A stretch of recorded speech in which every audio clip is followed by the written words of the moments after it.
अस्सलाम वालेकुम। Pakistan economy watch के लेटेस्ट एडिशन में खुश आमदीद। मैं हूं इमरान सुल्तान। दरअसल आज के प्रोग्राम में हम बात करेंगे इंटरनेशनल मार्केट जिस तरीके से मूव कर रही हैं, स्पेशली जो सऊदी आरामको की तंसीबात के ऊपर हमले, और इस हमलों के बाद हम देख रहे हैं कि जो oil production, global oil production तकरीबन 5 से 6% जो है वो कम हुई, जबकि जो सऊदी अरब की ऑयल प्रोडक्शन है वो 50% डिक्रीज हुई, 50% उसमें कमी हुई। और जाहिर है कि इसके बाद अब तक ये तय नहीं हो पाया कि ये हमला किया कहां से गया था। एक्यूज किया इसमें ईरान को, शुरू से अमेरिका जो है अपना एक स्टांस लेकर चल रहा है, और अब सऊदी अरब भी जो है वो बात कर रहा है इसमें ईरान की। ईरान यकीनी तौर से उसको मुस्तरद कर रहा है और हौसी बागियों की तरह जानिब जो है वो बात कही जा रही है। बहरहाल इस तमाम बीच में सूरत हाल कहां बनेगी, क्या होगा, क्या अमेरिका की जानिब से ईरान पर मजीद मुआशी पाबंदियां सख्त होंगी, और इन मुआशी पाबंदियों की सख्ती जो कि पहले हम देख रहे हैं कि ग्लोबल इकॉनमी जो है एक बड़े स्लो डाउन के अंदर है, वो कहां पर जाएगी। ऑयल प्राइसेस अगर बढ़ती हैं तो स्पेशली वो तमाम ममालिक जो ऑयल इंपोर्ट कंट्रीज है, जिनकी इंपोर्ट्स के ऊपर ऑयल की बहुत ज्यादा डिपेंडेंसी है, वो कहां जाएंगे। बिलखुसूस मैं बात कर रहा हूं पाकिस्तान की। तो इन तमाम सूरत हाल को लेकर आज हम अपने प्रोग्राम में चलेंगे, और इस वक्त से हमारे साथ मौजूद हैं शान सईद साहब। आप चीफ इकोनॉमिस्ट हैं IKI ग्लोबल मलेशिया से। बहुत बहुत शुक्रिया शान, आप इस वक्त हमारे साथ यहां पर मौजूद हैं। और नाज़रीन, इस्लामाबाद स्टूडियो में हमें ज्वाइन किया है डॉक्टर फर्रुख इकबाल साहब ने। आप डायरेक्टर हैं IBA के। डॉक्टर साहब, आपका भी बहुत बहुत शुक्रिया हमें ज्वाइन करने का। शान, आपकी तरफ आता हूं। सबसे पहले आप बड़ी फोकस्ड आपकी एक अप्रोच है ऑयल की मूवमेंट के ऊपर, गोल्ड की मूवमेंट के ऊपर, इंटरनेशनल कमोडिटी के ऊपर। पिछले दिनों, एक महीने पहले, 15-20 दिन पहले या एक हफ्ते पहले तक जो बात की जा रही थी कि ऑयल प्राइसेस जो है वो $25-30 पर बैरल की तरफ आ सकती है, और हम अपने प्रोग्राम में बात कर रहे थे कि पाकिस्तान जो है किस तरीके से इससे फायदा उठा सकता है, स्ट्रेटेजिक रिजर्व्स की तरफ दुनिया जा सकती है, या क्या हो सकता है। ऐसे में ये इंसिडेंट हुआ। ये इंसिडेंट, पहले इस इंसिडेंट को जरा किस तरह से देख रहे हैं, आरामको तंसीबात के ऊपर जो इंस्टॉलेशंस पे हमला। Thank you Imran. Last year हमने अपनी फोकस की थी कि जियोपॉलिटिकल रिस्क जो है वो एनर्जी मार्केट में डीप होता जा रहा है, और उसका इम्पैक्ट जो है वो बहुत ज्यादा होगा। इस साल के शुरू में हमने कहा था कि ऑयल प्राइसेस 2019 में 73 से $160 पर बैरल पे ट्रेड करेंगी। 25 अप्रैल को मैंने और आपने एक प्रोग्राम किया था, उस वक्त ऑयल की प्राइस $75 पर बैरल पे थी, और फिर उसके बाद नीचे आई। एक हफ्ते पहले की बात है कि ऑयल प्राइस जो है वो तकरीबन 59 और $60 पर बैरल पे ट्रेड करी थी, और फिर ये हमला हुआ, और एक दिन में हमने देखा कि ऑयल प्राइस जो है वो ऑलमोस्ट 14% उसने इंक्रीज किया, वो 68.57 को टच करके इस वक्त जो है $64.45 पर बैरल पे ट्रेड करी। तो geopolitical risk, depreciating of US dollar, supply constrain, वो ऑयल को अपसर्च पे रखेंगी। ये मेरा ख्याल है टेम्पररी जो है एक मोमेंटम, एक हॉल्ट आया हुआ है जिसे हम कहते हैं ऑयल मार्केट में, लेकिन मैं लॉन्ग टर्म में देख रहा हूँ कि ऑयल प्राइसेस मजीद बढ़ेंगी, ऑयल प्राइसेस मजीद बढ़ेगी। डॉक्टर साहब, आप किस तरह से देख रहे हैं, क्योंकि अब ये इसमें एलिमेंट अमेरिका जो है वो खास तौर पे उसका कहना है कि सऊदी अरब का इंतजार है कि वो किसे एक्यूज करता है, और जो हम मूवमेंट इस वक्त देख रहे हैं ईरान की जानिब, क्या पाबंदियां आयद हो सकती हैं, और क्या ये जो सैंक्शंस हैं ये इससे पहले कभी इसके वो मतलूबा नताइज निकले जो अमेरिका चाहता है। देखिए, तो जरा पॉलिटिक्स की तरफ बात है। मुझे इतना तो अंदाजा नहीं कि एग्जैक्टली क्या करेंगे और मजीद, यानी सैंक्शंस और क्या लगाएंगे, और उसका किस तरह। ये तो एक गेम होता है, वो कुछ लगाते हैं, कुछ रिएक्शन होता है, फिर और उसके ऊपर कुछ करते हैं। लेकिन जो शान साहब ने बात की वो तो बिल्कुल जाहिर है कि अब इतनी अनसर्टेनिटी हो गई है कि तेल की कीमत बढ़ेगी, और शॉर्ट रन में इम्पोर्टर कंट्रीज़ को काफ़ी फ़र्क पड़ेगा।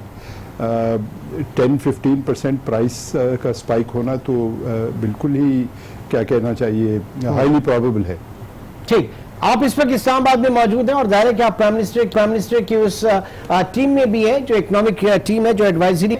इसको कितना सीरियस लिया जा रहा है इस वक्त ऑयल प्राइसेस को, और जो कंफर्ट हमें एक जो डेफर्ड पेमेंट के हवाले से मिला हुआ है, एक अच्छी चीज इस वक्त हमारे हाथ में है। डॉक्टर साहब जी देखें, ये जो आज ही इनफैक्ट कुछ डेटा निकला है कि पहले 2 महीने इस साल के जो फिस्कल ईयर के पहले 2 महीनों में करंट अकाउंट डेफिसिट की परफॉर्मेंस अच्छी हुई है compare to last year, significant reduction in the deficit. तो इस तरह की बात जब ऑयल की शुरू हो जाती है तो वो एक क्या कहना चाहिए, पेसिमिज्म की तरफ आदमी जाता है ना कि अच्छा अब क्या होगा, क्योंकि हम तो इसमें प्राइस टेकर हैं, हमारे पास कोई कंट्रोल नहीं है। और जो हम क्या कहना चाहिए, एक्सचेंज रेट की डिवैल्यूएशन से हमने कुछ इंपोर्ट्स कंट्रोल किए थे, अब हमें उसका थोड़ा सा जो फायदा है वो कम होगा, क्योंकि ये मिनिमम सप्लाई तो हमें चाहिए ही होती है ना। तो things were looking good, now they looking a little worse, लेकिन अनसर्टेनिटी है, कुछ कहा नहीं जा सकता। अभी यकीनी तौर से कुछ कहा नहीं जा सकता है। शान, ये जो अनसर्टेनिटी का लेवल है, ये आप क्या समझते हैं, कितना शॉर्ट रन हो सकता है, कितना आगे मजीद बढ़ सकता है? प्लस जो ईरान के ऊपर सैंक्शंस की बात की जा रही है, क्या होगा? आपने 2 सवाल किए, एक तो शॉर्ट टर्म अनसर्टेनिटी और इसका लॉन्ग टर्म इम्पैक्ट। इस वक्त देखें जी, ऑयल जो है वो बैकवर्डेशन फेज में। What is backwardation phase? When your spot price is higher than your future price. इस वक्त सारे लोग कोशिश कर रहे हैं कि अपनी जो सप्लाईज हैं वो सिक्योर करें, और इन्वेस्टर्स बहुत ज्यादा नर्वस हैं, बहुत ज्यादा जिटरी हैं। तो जब ये एलिमेंट मार्केट में आ जाए तो अनसर्टेनिटी बढ़ जाती है। शॉर्ट टर्म में अनसर्टेनिटी मजीद बढ़ेगी। सैंक्शंस का क्या इम्पैक्ट होगा? पिछले 20-25 साल में हमने देखा कि रशिया के अगेंस्ट भी सैंक्शन लगी, रशिया कोलैप्स नहीं हुआ। ईरान के अगेंस्ट भी सैंक्शन लगी, ईरान कोलैप्स नहीं हुआ। सैंक्शंस इफेक्टिव वे नहीं है। मेरे ख्याल से जो मोस्ट इफेक्टिव वे है किसी भी मुल्क को टेबल पे लाने का, वो है इंगेजमेंट स्ट्रेटजी। लेकिन अमेरिका ने कभी इंगेजमेंट स्ट्रेटजी का जो एलिमेंट है वो अनफॉर्चुनेटली अडॉप्ट नहीं किया। तो मेरा ख्याल है ईरान इसको रिटेलिएट करेगा। अभी तो हम खाली अमेरिका की साइड से देख रहे हैं या सऊदी अरेबिया की साइड से, लेकिन हम ये नहीं देख रहे अगर ईरान ने स्टेट ऑफ हॉर्मोज अगर उसको चोक कर दिया तो 25% ऑयल सप्लाईज जो हैं वो स्टेट ऑफ हॉर्मोज से निकल रही हैं, और इस वक्त जो ग्लोबल डिमांड है वो $100 मिलियन पर बैरल है। तो इमेजिन करें 25 million barrel of the market चला जाता है तो ऑयल प्राइस तो फिर हम देखते हैं $100-125 पर बैरल पे। और ये वही एलिमेंट आ रहा है जो 2008 में हुआ था। अगर आप रिकॉल करें, जब 11 जुलाई 2008 को ऑयल प्राइस जो है वो $147 पर बैरल पे चली गई थी, और पूरी ग्लोबल इकोनॉमी जो है वो रिसेशन की तरफ चली गई थी। तो अगर ऑयल प्राइस मजीद बढ़ती है $100-125, so we might see global economy heading towards recession, और स्लो डाउन जो है वो अभी से नजर आ रहा है ग्लोबल। इस बीच में हम जो मिस आउट कर रहे हैं वो चाइना किस तरह से देख रहा है इस पूरी मूवमेंट को? चाइना की ऑयल सप्लाईज आती हैं ईरान से और सऊदी अरेबिया से, और चाइना नहीं चाहता कि ये कॉन्फ्लिक्ट बढ़े। लेकिन कुछ जो हैं ग्लोबल प्लेयर्स, उनका इंटरेस्ट इस रीजन में डिफरेंट है। वो चाहते हैं कि कॉन्फ्लिक्ट में मजीद वो बढ़ावा आए, ट्रिगर हो, और वो एक एलिमेंट है जो चाइना को बड़ा वरी कर रहा है। तो जैसे मैंने आपको कहा, इस वक्त दुनिया में 124 स्टेट हैं। उन 124 स्टेट्स में से 2 स्टेट्स बड़े इंपॉर्टेंट है। एक तो strait of Hormuz which is close to Iran, और दूसरा जो स्टेट है strait of Malacca which is close to Malaysia. तो ये दोनों स्टेट चाइना के लिए बड़े बड़े ज्यादा इंपॉर्टेंट है। अब डॉक्टर साहब, तरजीहात क्या आप समझ रहे हैं, क्या इस वक्त होना चाहिए? हमारी इकोनॉमिक टीम जो है वो इस वक्त जो है इस एक नजरिए पे कि सब अच्छा है या अच्छे की जानिब गामजन है, जबकि प्राइम मिनिस्टर को दूसरा जो फीडबैक है अपने उन कैबिनेट कॉलीग्स की तरफ से मिल रहा है जो हल्कों से होकर आए हैं, जो इलेक्टेड मेंबर्स हैं वहां से, और जाहिर है कि वो बहुत ज्यादा अच्छा नहीं है। मजीद सूरत हाल कहां पर देख रहे हैं? IMF का वफ्द जो है वो भी पाकिस्तान आया हुआ था। अब वो उनका ये शेड्यूल्ड जाहिर है वो जो दिसंबर में था उससे अर्ली यहां पर मौजूद थे। चीजें जो है वो बहुत ज्यादा बेहतरी की तरफ नहीं है पाकिस्तान में। इस वक्त जो बात की जाती है, हम क्राइसिस से निकल गए और हम स्टेबिलिटी की जानिब गामजन हो गए, तो शायद ये मुश्किल है इस वक्त कहना। देखिए, अगर ये जो फिलहाल ऑयल के सेक्टर में हो रहा है उसको अलग रखें, क्योंकि उसके हमारे कंट्रोल नहीं है ना उसके ऊपर, वो एक अलग चीज़ है। चलें उसको अगर बरतरफ करें और देखें कि सिचुएशन किस तरह इवॉल्व हो रही थी, तो मैं समझता हूँ कि ये पॉजिटिव डायरेक्शन में इवॉल्व हो रही थी। करंट अकाउंट डेफिसिट जो है वो बिल्कुल बड़ा अच्छा बैरोमीटर है कि हमारी रिजर्व्स और डॉलर नीड्स जो हैं उनमें क्या बैलेंस है, और वो ठीक तरफ जा रहा था। और आम तौर पे जब इस तरह की कोई हार्श एडजस्टमेंट होती है तो उसमें लगता है वक्त चीज़ों को संभलने में। देखें काफ़ी सारे ऑर्डर्स बड़े पहले दिए होते हैं, वो चीज़ें आ रही होती है, जहाज़ों पे होती हैं, इंपोर्ट आती रहती है even though the exchange rate has change. अब वो इस बात को if you think about the exchange rate adjustment, ये तो जनवरी 2018 से शुरू है ना असल में, it did not start just with the PTI government. तो वो जो एडजस्टमेंट है that is having a desirable impact, यानी इंपोर्ट कंप्रेशन हो गई, export volumes are quite steady, कोई इतना मसला नहीं है। That's a positive direction. I think if you abstract from the oil situation we are still doing well now. शुरू से ये बात कही गई थी कि एडजस्टमेंट में आपको 2 साल तकलीफ उठानी पड़ेगी। ये बहुत क्या स्टैंडर्ड फार्मूला सा है, जब एडजस्टमेंट होती है 1.5 से 2 साल लगते हैं। हम इस वक्त पहले साल में समझे हैं, 1 साल हो गया, 6 महीने और तो गुजारने पड़ेंगे इसी हालत में। आपको तो पता है जो प्रोजेक्टेड ग्रोथ रेट है वो कम है। सर बिल्कुल गुजारने के लिए तैयार है, ज़ाहिर है कि कोई ऑप्शन नहीं है इस वक्त हमारे पास। बात यह है कि पिछले माली साल की जो कारकर्दगी थी, जो बजट जो एस्टिमेट से लास्ट फिस्कल ईयर के, जो कि पीटीआई हुकूमत का पहला माली साल था, और जब आप आईएमएफ प्रोग्राम में जा रहे थे तो उस वक्त प्रोग्राम से जो आप नेगोशिएट कर रहे थे, उस वक्त आपने जो आदाद शुमार पेश किए थे, जो एस्टिमेट्स आपने लगाए थे, उनमें और कंसोलिडेटेड जो फिगर्स हैं उनमें जमीन आसमान का फर्क है। हुकूमत उस वक्त क्लेम कर रही थी कि 1.8% ऑफ जीडीपी आपका प्राइमरी डेफिसिट है, जिसे आईएमएफ ने कहा कि 0.6% तक रिड्यूस करके पूरा का पूरा प्रोग्राम डिजाइन हो। कोई इकोनॉमिस्ट उसको मानने को तैयार नहीं था कि वो 1.6 और 8% ऑफ जीडीपी, वो निकला 3.6% ऑफ जीडीपी। बजट खसारे में भी बहुत ज्यादा जो है उसमें इश्यूज जो वो देखने में आए। तो ये पिछले साल के जो फिगर्स थे और जो रियलाइज हुए हैं, वो बहुत बड़ा डिफरेंस है। इसको किस तरीके से देखा जा रहा है, इकोनॉमिक टीम इसको कैसे देख रही है? तो सबसे पहले तो मैं ये अर्ज करूं कि इसकी अभी तक कोई सही या अच्छी एक्सप्लेनेशन नहीं दी गई।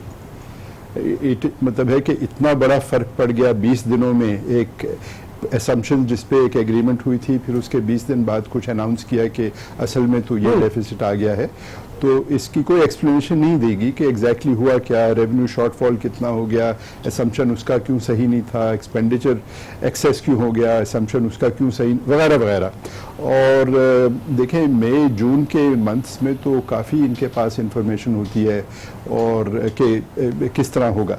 आई हैव नो सेंस ऑफ वो किस तरह होगा, बट आई एम कॉन्फिडेंट कि ओवर द नेक्स्ट 2-3 महीनों में इसकी कोई एक्सप्लेनेशन निकल आएगी कि क्या हुआ और अब इसके साथ क्या करना है। लेकिन जहाँ तक मुझे पता है, जो आईएमएफ टीम आई थी उन्होंने इस वक्त कोई इस बात में, मतलब है कम से कम पब्लिक में तो इजहार नहीं किया कि कोई टारगेट्स को बदलना होगा या कंडीशंस को बदलना होगा। तो मुझे लग रहा है कि इस बात को समझने में कुछ और वक्त लगेगा। वो डेटा गैदरिंग और एनालिसिस करेंगे आपस में, और over the next couple of months कुछ समझ आएगी कि फिस्कल साइड पे क्या सिचुएशन है और उसका क्या करना है। इस वक्त कराची स्टूडियो में शान सईद और इस्लामाबाद स्टूडियो में डॉक्टर। वेलकम बैक शान सईद, आप IQI ग्लोबल मलेशिया, जाहिर है कि पाकिस्तान की तरफ नजरें जाती होंगी कि पाकिस्तान की इकोनॉमी कहाँ पर है। जो इंटरनेशनल फंड मैनेजर्स हैं, हम तो यहाँ पे कह के थक गए कि बाबा आओ पाकिस्तान में इन्वेस्टमेंट करो। हॉट मनी को लाने की भी कोशिश की जा रही है। पाकिस्तान में सॉवरेन पेपर्स जो है गवर्नमेंट के, उसमें उनकी इन्वेस्टमेंट की। एक फॉरेन इन्वेस्टर पाकिस्तान की इकोनॉमी को किस तरह से देख रहा है शान? एक फॉरेन इन्वेस्टर सबसे पहले देखता है इकोनॉमिक स्टेबिलिटी, दूसरी वो चीज देखता है इंफ्रास्ट्रक्चर, और तीसरी चीज वो देखता है पॉलिसी कंसिस्टेंसी। जैसे आपने बात की कि इकोनॉमी को किस तरह एनालाइज किया जाता है, उसके 3 मेजर्स हैं। जो मैं अमेरिका में पढ़ रहा था तो मैंने अपने Nobel laureate professor Gary baker से ये चीज सीखी। जब आपका जीडीपी जो इनकम लेवल है वो हायर होता है इन्फ्लेशन रेट से, जब आपका जीडीपी हायर होता है डिस्काउंट रेट से, जब आपका जीडीपी हायर होता है बजट डेफिसिट से, तब पता चलता है कि आपकी इकोनॉमी सही डायरेक्शन में जा रही है। इस वक्त आपका जीडीपी कितना है? 3%। आपका डिस्काउंट रेट कितना है? 13.25%। तो आप किस तरह जो है उसको बैलेंस करेंगे? सारा मिसमैच है। तो as an international investor, as global players, IQI जब देखता है पाकिस्तान गवर्नमेंट की बैलेंस शीट, तो वो तो रेड में, और ये पीटीआई की गवर्नमेंट को पता था जब वे आए थे कि जी आपकी जो बुक्स हैं वो सारी रेड में है और किस तरह इकोनॉमी को टर्न अराउंड करना है। किसी के पास मैजिक वॉन्ड नहीं है कोई 1 साल में करे, इसको मजीद 2 साल लगेंगे पाकिस्तान को कि अपना जीडीपी बढ़ाए, अपना डिस्काउंट। वो डायरेक्शन सही है, वो डायरेक्शन सही है, लेकिन जो इकोनॉमी को जज करने के पैरामीटर्स है ना वो ये हैं कि जीडीपी आपका हायर होना चाहिए इन्फ्लेशन रेट से, डिस्काउंट रेट से और बजट डेफिसिट से, फिर आप कह सकते हैं कि इकोनॉमी आगे जा रही है, वरना आपकी इकोनॉमी पीछे है। लेकिन ये यहाँ पर डॉक्टर साहब आपकी तरफ आता हूं कि जो इस वक्त इश्यूज है दोनों साइड हमने देखे, फिस्कल साइड आपने देखा, हम डिस्कस कर रहे थे, मॉनेटरी साइड पे भी हम गो कि जो आईएमएफ चाहता था जिस तरीके से करेंसी को डिवैल्यू करना वो हमने किया, फिर एक्सचेंज रेट के साथ साथ जो आपकी इंटरेस्ट रेट है उसको भी हमने देखा कि किस तरीके से बढ़ाया गया। पाकिस्तान में कारोबार करना बहुत मुश्किल है, मौजूदा हालात में जो सनतकार हैं, जो बिजनेस एक्टिविटी है वो काफी मुश्किल है। यकीनन ये इसका इदराक आपको भी होगा, फीडबैक आपकी तरफ भी आ रहा होगा कि ये एट प्रेजेंट जो सिचुएशन है वो कोई बहुत अच्छी नहीं है, खराब है सिचुएशन। बिल्कुल ऐसे ही है, लेकिन हर क्राइसिस में एक छुपी हुई अपॉर्चुनिटी भी होती है और ख़ास तौर पे जब आप एक्सचेंज रेट एडजस्टमेंट करते हैं तो उसके लिए एक बहुत बड़ा पोटेंशियल खुल जाता है एक्सपोर्ट साइड पे। अब ये आसान नहीं है कि एक दिन एक्सचेंज रेट बदला तो दूसरे दिन एक्सपोर्ट ज़्यादा हो जाए, लेकिन over a period of time this is the standard adjustment path कि इंपोर्ट्स कम हो और एक्सपोर्ट की साइड पे यही पाकिस्तान के जो इतने बड़े बिजनेसमैन हैं जो काम कर रहे हैं, many of them will discover the potential on the export side and move in that direction. ये बात ठीक है कि हमारे और भी बड़े मसले हैं, इंफ्रास्ट्रक्चर का मसला है। अब सर मिसाल के तौर पे ये एक्सेल लोड रिजीम जो लेकर आ गए, एक्सेल लोड का आपने भी सुना होगा, ये जो इस वक्त इंटरनेशनल स्टैंडर्ड्स को आप फॉलो करना जा रहे हैं एक्सेल लोड के हवाले से, ट्रक्स के ऊपर, ट्रॉलर्स के ऊपर, जो उनकी लोड मैनेजमेंट है उसको इंटरनेशनल स्टैंडर्ड्स के ऊपर। अब मसला ये है कि पूरे मुल्क में हम देख रहे हैं 5 से 6 लाख किलोमीटर का एक सड़कों का नेटवर्क है और इस 5 से 6 लाख के नेटवर्क में सिर्फ एनएचए जो है ये अपने उसके ऊपर इनको इंप्लीमेंट करने जा रहा है। तो एनएचए के जो दायरे इख्तियार में है वो सिर्फ 12,000 किलोमीटर सड़क आती है। अब एक एरियल सिचुएशन अगर देखें तो सूरत हाल यह है कि जिस शिपमेंट को क्लियर करने के लिए 1100 ट्रक्स चाहिए होते थे उसके लिए अब 2300 ट्रक्स चाहिए। तो ये इसकी ट्रांसपोर्टेशन कॉस्ट बढ़ गई। जब ये ट्रांसपोर्टेशन कॉस्ट बढ़ जाएगी तो यकीनन आपके कंज्यूमर एंड के ऊपर जाके वो सब होगा। ये तो परेशान हो गए, इंपोर्टर और एक्सपोर्टर दोनों परेशान है इस वक्त। मुझे ये जो आप लोड की बात करें और उसके एडजस्टमेंट की, मैं उससे फेमिलियर नहीं हूँ कि उसकी डिटेल्स क्या हैं, लेकिन ये सारी चीज़ें जो है इनको इम्प्लीमेंट होने में भी टाइम लगता है। आई डू नॉट थिंक कि ये ओवरनाइट हम कह सकेंगे कि अच्छा अब इसका नए लोड फैक्टर पे ये सब कुछ चलेगा और उसकी मतलब है कि इकॉनमी पे इमीडिएट क्या इफेक्ट होगा। देखिए आप तो ये भी जानते हैं कि यहाँ पर जो भी रेगुलेशंस थे कंटेनर्स और ये अपने ऑयल ट्रांसपोर्ट के, तो जब वो बहावलपुर के करीब हादसा हुआ था तो उसके बाद पता चला कि 90% of the industry does not follow the standards and everyone was happy, मतलब वो चल रहा था सालों से। तो एक होता है आपका आई गेस जो प्रिवेलिंग स्टैंडर्ड्स होते हैं। आई हैव अ फीलिंग कि prevailing standard will continue to prevail for a little while into the new thing। मगर आपने देखना यह है कि देखें 100 से लेके 160 की जो एडजस्टमेंट हो गई है एक्सचेंज रेट में, that has created a huge potential on the export side that will be exploited in the near future। ये बिल्कुल होगा और इसमें मतलब है कि आहिस्ता आहिस्ता खबर आती रहेगी। अनफॉर्चुनेटली तेल की साइड से एक नेगेटिव खबर आ गई। सर आपने अपॉर्चुनिटीज का जो एक तस्करा किया, जाहिर है कि कहीं ना कहीं कोई ना कोई अपॉर्चुनिटी भी होती है। अगर आप की इंपोर्ट्स कर्टेल हो रही है तो यकीनी तौर से आप इंपोर्ट सब्स्टिट्यूशन की तरफ भी जा सकते हैं और उसके ऊपर काम भी हो रहा है। इवन ये एक्सेल लोड वाली अगर बात को लेके चले तो हमारे यहाँ बहुत ही अच्छा हो कि हम शिफ्ट हो जाएं तमाम के तमाम फ्रेट के ऊपर जो लो कॉस्ट आपका जरिया है रेलवे लाइन का। तो ये भी एक अपॉर्चुनिटी आ सकती है निकालने पे। ये तो हमारे ऊपर है ना कि हम कैसे इस अपॉर्चुनिटी को अवेल करते हैं। बिल्कुल सही बात है। अब मगर बस यही है कि ये भी शॉर्ट रन में तो नहीं हो सकता। अगर रेल पे शिफ्ट करना है तो सारा रेलवे का प्रोसेस, उनके भी जो गेजेस और क्वालिटी ऑफ इंफ्रास्ट्रक्चर, उस पर भी ज़रा करना पड़ेगा। लेकिन करना चाहिए, अगर 10 साल का प्रोग्राम है उसको इम्प्लीमेंट तो करना चाहिए कि रेल पे शिफ्ट हो जाए। ठीक है शौन साहब, जो इस वक्त बात की जा रही है एडजस्टमेंट के हवाले से, चाहे वो करेंसी एडजस्टमेंट हो या पॉलिसी रेट 13.25, ये बड़े अट्रैक्टिव है पाकिस्तान में हमारे कमर्शियल बैंक्स के लिए। ज़ाहिर है कि गवर्नमेंट को उनसे फंडिंग लेनी है। दूसरा जो इस वक्त बात की जा रही है, हॉट मनी पाकिस्तान में आए इजिप्ट मॉडल के ऊपर कि जो फॉरेन इन्वेस्टमेंट पाकिस्तान की कैपिटल मार्केट्स में या जो हमारे सॉवरेन पेपर्स हैं उनके अंदर आए। आप समझते हैं कि वर्केबल सोल्यूशन होगा ये सोच, क्योंकि इजिप्ट भी कोई खास वर्कआउट नहीं हुआ वहां पे? शॉर्ट टर्म में नहीं, लॉन्ग टर्म में शायद हो जाए, लेकिन वो भी क्वेश्चन मार्क है। हॉट मनी का सोल्यूशन नहीं है। सोल्यूशन ये है कि आप सस्टेनेबल इनकम लेके आए, सस्टेनेबल डॉलर्स लेके आए। वो किस तरह आएंगे? वो तो जब रहेंगे ना, जब तक आप हायर इंटरेस्ट रेट्स के ऊपर हैं वो यहाँ पे रहेंगे, जहां से आप नीचे की तरफ आए वो निकल नहीं। इमरान, मैं आपकी बात से इत्तेफाक नहीं करता। इन्वेस्टर उस वक्त पैसे लेके आता है पाकिस्तान में जब आपके लोकल इन्वेस्टर्स को कॉन्फिडेंस होगा। इस वक्त आपकी पूरी इकोनॉमी जो है स्टेगनेंट है। लोग पैसा लगाने के लिए तैयार इसलिए नहीं है क्योंकि गवर्नमेंट की पॉलिसी में कोई सर्टेनिटी नहीं आ रही। तो फॉरेन इन्वेस्टर FDI उस वक्त आती है जब आपका लोकल इन्वेस्टर जो है वो पॉजिटिव होगा, और पॉजिटिव उसी वक्त होगा जब उसमें इकोनॉमिक कॉन्फिडेंस उसको दिखेगा।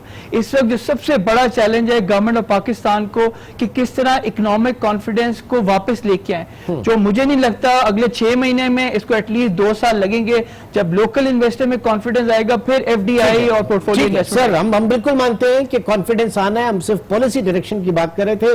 डॉक्टर साहब, एक बार फिर आपकी तरफ, जो हॉट मनी का मैं तस्करा कर रहा था, जो करेंसी एडजस्टमेंट के बाद और वही इजिप्ट का मॉडल पाकिस्तान में, क्या ये चल पाएगा? ये सोल्यूशन सही होगा? और अगर वाकई ऐसा तो फिर हम अपनी at the cost of our local industries हम ये करने जा रहे हैं? नहीं, तो थोड़ी सी मैं एक वजाहत कर दूं। जो आपने एस्यूम कर लिया है कि इजिप्ट में सिर्फ हॉट मनी आई है, वो गलत है। इजिप्ट में काफ़ी सारा फॉरेन डायरेक्ट इन्वेस्टमेंट आया। उसकी 2 वजूहत थी। एक तो एक्सचेंज रेट उनका बड़ा एडजस्ट हुआ, हमसे भी ज़्यादा। If you go back 5 years more than 60-80% adjustment हो गई थी। और दूसरी बात यह है कि FDI वहाँ पर काफ़ी सारा इंक्रीज़ हुआ क्योंकि वहाँ पर एनर्जी सेक्टर में बड़ा पोटेंशियल है। उनके पास तो तेल है ना, गैस भी है, तो उस सेक्टर में आया। मैन्युफैक्चरिंग में इतना नहीं आया, लेकिन एनर्जी सेक्टर में, टूरिज्म में आया। वहाँ पे टूरिज्म में काफ़ी आया। टूरिज्म भी है। टूरिज्म का तो एक स्टडी भी है और काफ़ी ग्रो भी कर गया, वो सही बात है बिल्कुल। मैं सिर्फ ये कहना चाह रहा था कि हॉट मनी भी आता है, लेकिन साथ उसके एक जो स्ट्रीम आती है, इट्स ऑल्सो डायरेक्टेड टुवर्ड्स जिसको हम FDI कहते हैं, फॉरेन डायरेक्ट इन्वेस्टमेंट। तो लेकिन जो शान साहब ने पहले बात की थी वो सही है ना, कि इस पे तो डिपेंड नहीं कर सकते ना। हमने तो पहले देखना है कि जो डोमेस्टिक इन्वेस्टर है उसकी क्या सेंटिमेंट्स हैं। The minute the domestic investor starts putting a lot of money into local investment, बाहर वाले लोग भी वो नोटिस करते हैं कि इन चीज़ों में अपॉर्चुनिटी है, पोटेंशियल है। इंशाल्लाह वो भी होगा, क्योंकि as I said, at 160 rupees to the dollar, there should be plenty of opportunity both for import substitution and for export. बहुत बहुत शुक्रिया हमारे दोनों पैनलिस्ट शान सईद साहब और डॉक्टर फारूक इकबाल। और आज के कंसेंसस एक बात पे हुआ, वो ये कि शॉर्ट टर्म में मसाइल बहुत ज्यादा हैं, इसमें कोई शक नहीं, लेकिन लॉन्ग टर्म में कम से कम जो पॉलिसी डायरेक्शन है वो सेट हो जाएगी और आखिर में जो बेनिफिशियरी जो है यकीनी तौर से वो पाकिस्तान की मईशत, पाकिस्तान की आवाम ही होगी। यकीनन बहुत ज्यादा चैलेंजेस हैं इस वक्त हुकूमत के लिए और इनसे निपटना कोई आसान काम नहीं। आज के प्रोग्राम से अब तक इतना ही। इंशाल्लाह आपसे कल मुलाकात होगी। अपना बहुत ख्याल रखिएगा। अल्लाह हाफ़िज़।